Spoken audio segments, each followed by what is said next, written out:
ফালাও, সামান্য আবরণ থাকলেও জয়েন্ট হবে না। ঠিক কলবের মধ্যে সামান্য সন্দেহ থাকলে রিজিক আল্লাহ থেকে আসবে না।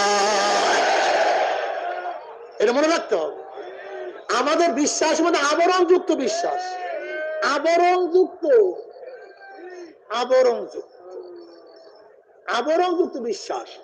এই চশমার মধ্যে সামান্য পরিমাণ হা দিলে দেখা যায় না, ঠিক কলবের মধ্যে বিশ্বাসের মধ্যে সামান্য পরিমাণ আবরণ থাকলে ওই বিশ্বাস এই সমস্ত কাজ হয় না।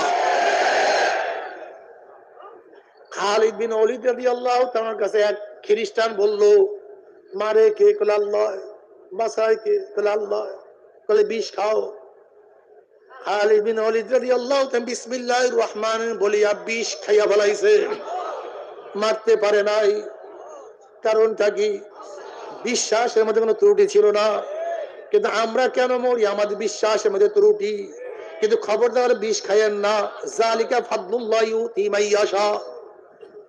এই বিশ্বাসের দরজা আমার মাওলায় দেয়, এটা অনুভব আপনি করতে পারবেন। এই খেলা ভিন্ন।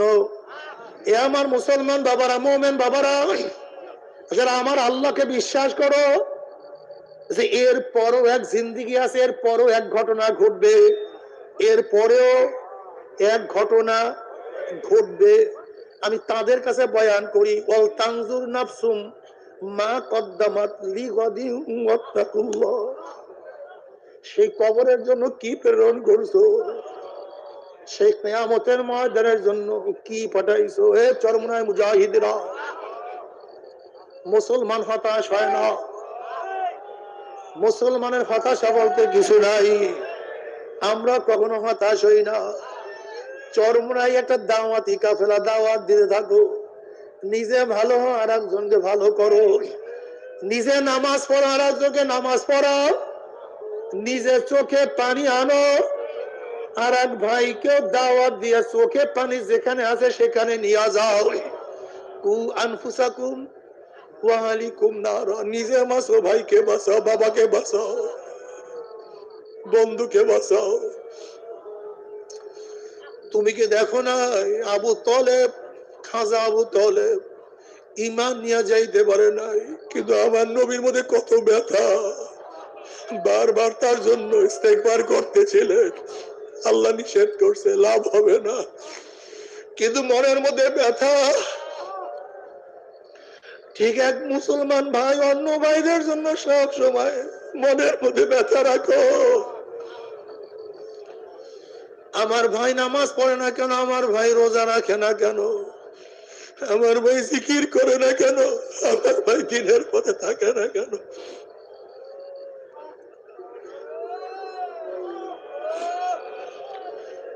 যেরকম সাহাবারা প্রশ্ন, ইয়া নবী আল্লাহ, ইয়া রাসূলুল্লাহ কদ শিবতা, ইয়া নবী আল্লাহ আপনি তো বুড়া হয়ে গেছেন,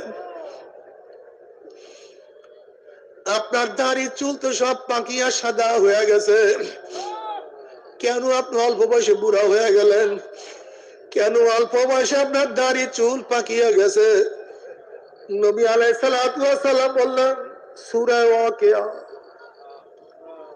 সূরা আম্মা ইয়াতসালুন, সূরা কিয়ামা, এরকম যে সূরাগুলির মধ্যে কিয়ামতের বয়ান, জাহান্নামের বয়ান, আযাব ও গজবের বয়ান। ইয়া আইয়ুহান নাসু তাকু রাব্বাকুম ইন্না যালযালাতাস সাআতি শাইউন আযীম ইয়াওমা তারাউনাহা তাযহালু কুল্লু মুরদিআতিন আম্মা আরদাত ওয়া তাদাউ কুল্লু যাতি হামলিন হামলাহা ওয়া তারান নাসা সুকারা ওয়া মা হুম বিসুকারা ওয়ালাকিন্না আযাবাল্লাহি শাদীদ। এ গোটা দুনিয়ার মানুষ, আল্লাহকে ভয় করো। কিয়ামতের প্রকম্পন খুবই মারাত্মক, খুবই মারাত্মক। সেই কিয়ামতের ময়দানের যখন অবস্থা শুরু হয়ে যাবে, কম্পন শুরু হয়ে যাবে, তখন দুগ্ধপায়ী মা তার বাচ্চার দুগ্ধ পান করা ভুলিয়া যাবে, বাচ্চার কথা মনে থাকবে না। গর্ভবতী মহিলা তারা গর্ভ খালাস করিয়া দিবে। মানুষগুলি মাতাল অবস্থায় ঘুরতে থাকবে, আসলে তারা মাতাল না। ওয়ালাকিন্না আযাবাল্লাহি শাদীদ।